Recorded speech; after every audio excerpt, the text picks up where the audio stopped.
marqué l'actualité de la semaine. Ce journal vous est présenté par Eric Mboulamo Simpoy. Bonsoir à tous, mesdames, mesdemoiselles et messieurs, bienvenue dans cette grande édition sur votre chaîne de référence, un séminaire national de validation de la mise en œuvre de l'accord cadre d'Addis Abeba a vécu à la Cité de l'Union africaine ici à Kinshasa. Sylvie Fortuné Mboula nous fait revivre le grand moment de cette cérémonie d'ouverture de ces assises. La République démocratique du Congo vient de franchir une étape décisive dans les processus de mise en œuvre de l'accord cadre d'Addis Abeba. En présence de membres du gouvernement, les acteurs de la société civile et les partenaires au développement, la matrice des 6 engagements nationaux de l'accord cadre pour la paix, la sécurité et la coopération a été présentée à la Cité de l'Union africaine au cours de ces séminaires de validation. Le contenu du présent séminaire est l'aboutissement harmonieux d'un travail réalisé en amont par l'équipe du MNS, les membres du bureau intégré de la MONUSCO, les présidents et les membres des groupes thématiques, les délégués des partenaires au développement et les délégués de la société civile. Il est sans nul doute que les engagements d'Addis Abeba revêtent un caractère éminemment politique. C'est à ce titre que les produits attendus à l'issue de ces séminaires de validation constitueront des repères sur lesquels devront se focaliser l'attention des différents acteurs et décideurs politiques, tant nationaux, régionaux qu'internationaux, pour mesurer ou apprécier le niveau de la mise en œuvre des engagements souscrits par la République démocratique du Congo. Les partenaires au développement se félicitent de la volonté politique du chef de l'État et celle des acteurs impliqués dans ces processus. Le partenariat constructif au sein du comité exécutif du mécanisme national de l'accord cadre d'Addis Abeba et le dynamisme des groupes sectoriels ont permis de formuler les critères et les indicateurs des engagements nationaux et d'intégrer le benchmarking dans le processus de planification. La matrice des 6 engagements nationaux de l'accord cadre comporte 56 critères de suivi et 347 indicateurs de mise en œuvre. Ces documents sera donc validé dans la soirée de ce samedi au cours d'un communiqué final par le représentant du chef de l'État. La foire internationale de Kinshasa a finalement ouvert ses portes ce 12 juillet 2014 comme annoncé. C'est le ministre de l'économie et du commerce extérieur, Jean-Paul Nemouéato, qui a lancé officiellement cette édition.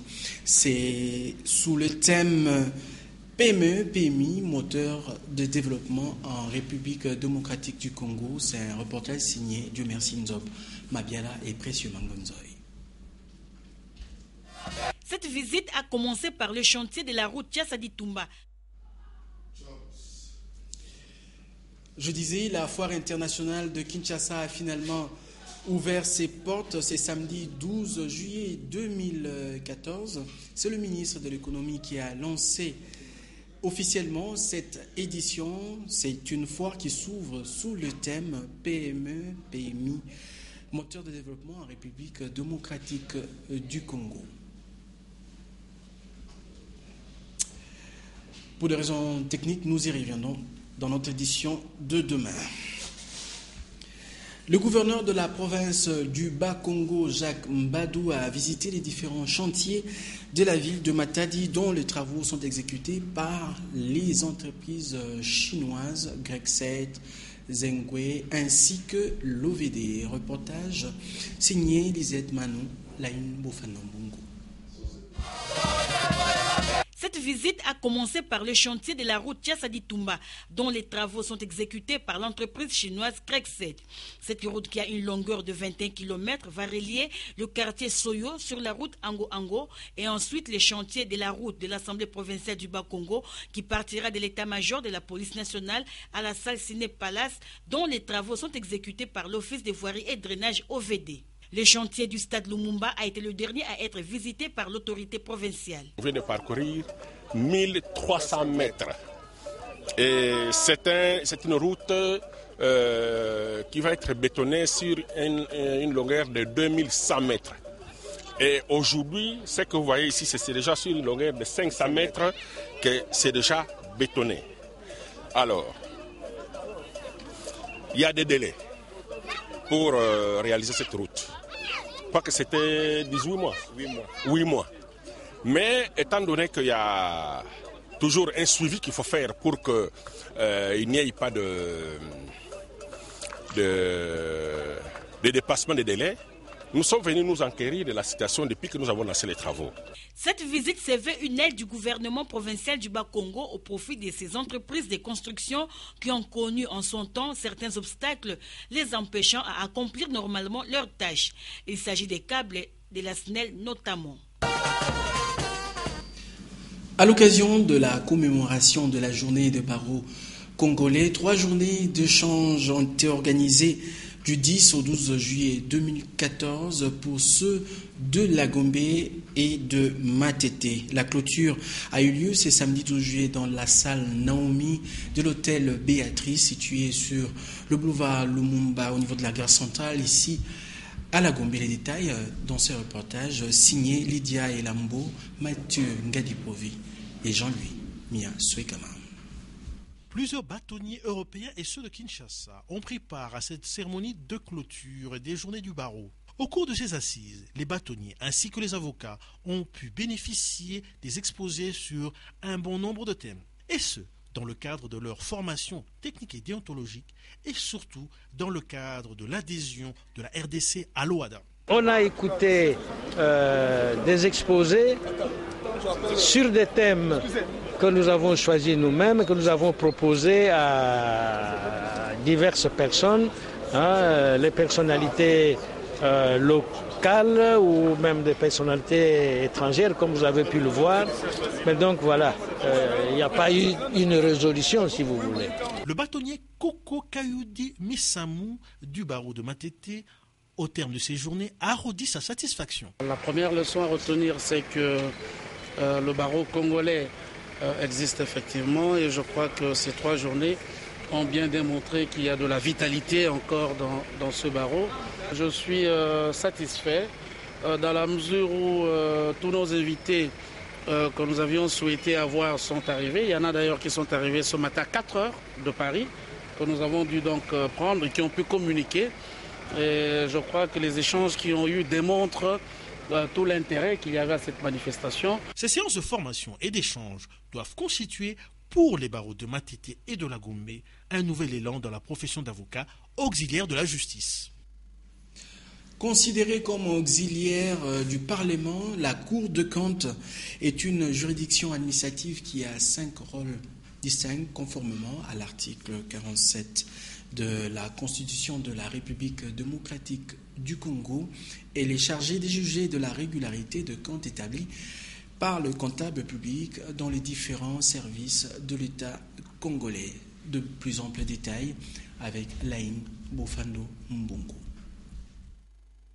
La presse doit jouer un grand rôle à travers une vaste campagne du côté de l'opinion publique sur le rôle de la Cour des comptes dans la bonne gouvernance et la transparence concernant la gestion des finances publiques pour l'amélioration des conditions de vie de la population congolaise. En effet, profitant de l'inauguration du bâtiment de la Cour de comptes intervenue ce vendredi 11 juillet 2014, il a été impérieux pour nous de présenter cette institution. Tenez, la Cour de comptes est une institution supérieure de contrôle de la République démocratique du Congo, comme le prescrit l'article 180 de la Constitution, avec pour mission centrale le contrôle des gestions des finances de l'État, de biens publics, ainsi que les comptes des provinces, des entités territoriales décentralisées, ainsi que des organismes publics.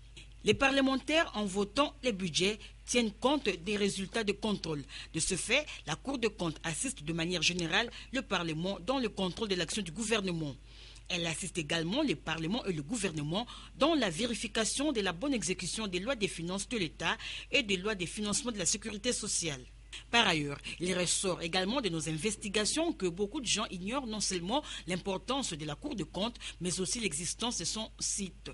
En effet, eu égard à l'ampleur du travail de la Cour de comptes de la République démocratique du Congo, son site devrait comporter notamment dans la rubrique de ses activités différents rapports de contrôle de la gestion des finances et du patrimoine de l'État, des entités territoriales décentralisées et des établissements publics. Autre chose à présent, les départements de médecine physique et réadaptation a organisé du 10 au 11 juillet 2014 2 journées de soins aux personnes présentant de maladies, des déficiences et d'incapacités. L'objectif de ces journées est de sensibiliser et informer la population congolaise sur les activités que mènent ces départements au cours de l'année académique 2014 et 2015. Popol Ziakwaou, Laïn Boufanombongo, reportage. Coordonner et assurer la mise en application de toutes les mesures visant à prévenir ou à réduire au minimum les taux de personnes présentant une ou plusieurs déficiences, telle est la mission du département de la médecine physique et réadaptation, telle que soulignée par le chef de ce département au cours de ces journées scientifiques. Nos objectifs sont, je dois dire, au nombre de 2. Vous avez d'abord, donc, nous utilisons les agents physiques et les mouvements. Donc, le traitement principal chez nous, c'est les mouvements. Également, donc, nous contribuons aussi à l'amélioration et à la promotion, n'est-ce pas, donc, de la santé, qu'elle soit physique, mentale, n'est-ce pas, aussi sociale. Qu'en est-il de l'agenda de formation du département de la médecine physique? Le programme prévoit un secteur de spécialisation tel que l'activité physique et santé, l'activité physique adaptée, l'entraînement et performance sportive. Le domaine de neurorééducation infantile et adulte, la revalidation cardio-respiratoire, la rééducation uro-pelvie-périnéale, nous avons la rééducation ostéo-articulaire et enfin nous avons l'activité physique adaptée. Il s'y est de signaler que la médecine physique et réadaptation prend soin des enfants souffrant de la malaria cérébrale, des enfants infirmes, des enfants qui souffrent de l'amyotrophise spinale, de la méningite et tant d'autres. En sport, le championnat national d'athlétisme congolais sera organisé du 15 au 20 juillet 2014 dans la ville cuprifière de Lubumbashi et Kipushi au Katanga.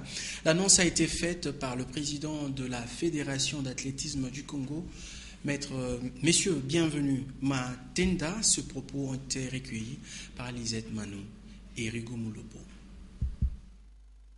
Ce n'est pas une promesse, ça c'est une obligation que nous sommes en train de réaliser. Nous sommes appelés aussi à le faire parce que, comme je vous ai dit que j'ai été élu à la tête de la fédération sur base d'une feuille de route et nous avions dit que le meeting national aura lieu et c'est à Lubumbashi et je confirme aujourd'hui que du 15 au 20 juillet 2014 c'est traîneront à Lubumbashi les différents championnats nationaux.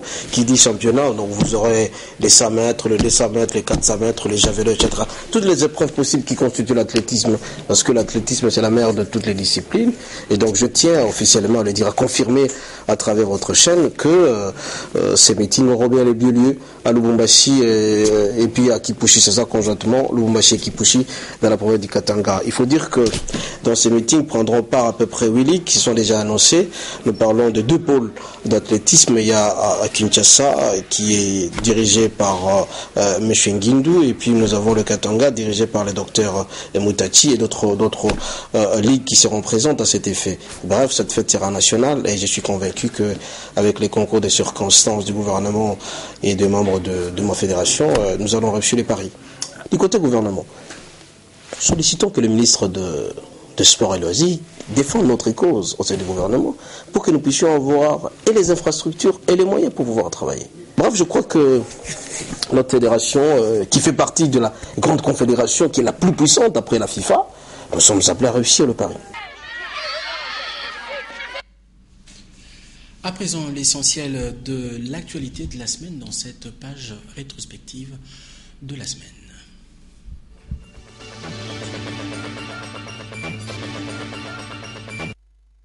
La matinée d'échange entre les autorités politico-administratives de la ville de Kinshasa et les membres de la Commission électorale nationale indépendante a porté sur les processus électoraux enclenchés en RDC. Pour la CENI, il est important d'associer les gouvernements provinciaux pour la bonne vulgarisation du processus électoral, surtout au niveau de la population, actrice privilégiée du processus. L'appui de l'autorité, parce que c'est l'autorité qui gère la population et qui doit nous accompagner dans les processus.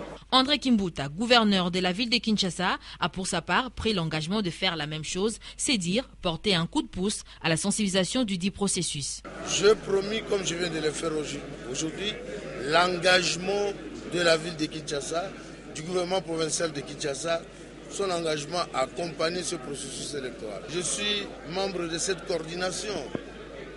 Il est administratif, il est matériel et il est financier. La CENI s'engage formellement à sensibiliser la machine électorale. Voilà pourquoi elle procède dans une politique d'informer toutes les couches de la société afin de dissiper tout malentendu.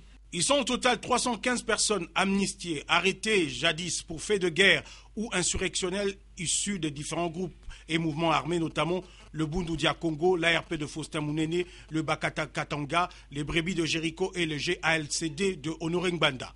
Dans cette quatrième vague, il y a aussi 68 membres de l'ex-M23 réfugiés en Ouganda, dont les noms devraient être communiqués ultérieurement.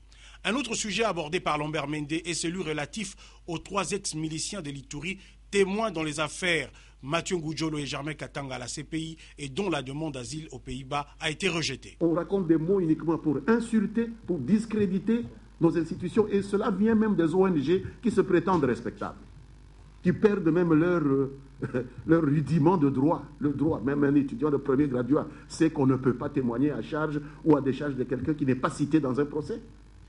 C'est Katanga qui est cité, mais on témoigne à charge de Kabila. Est-ce que ça a du sens ? Ça n'a aucun sens. On amnistie les uns et eux rentrent en prison. Mais ça dépend de ce pourquoi on les poursuit.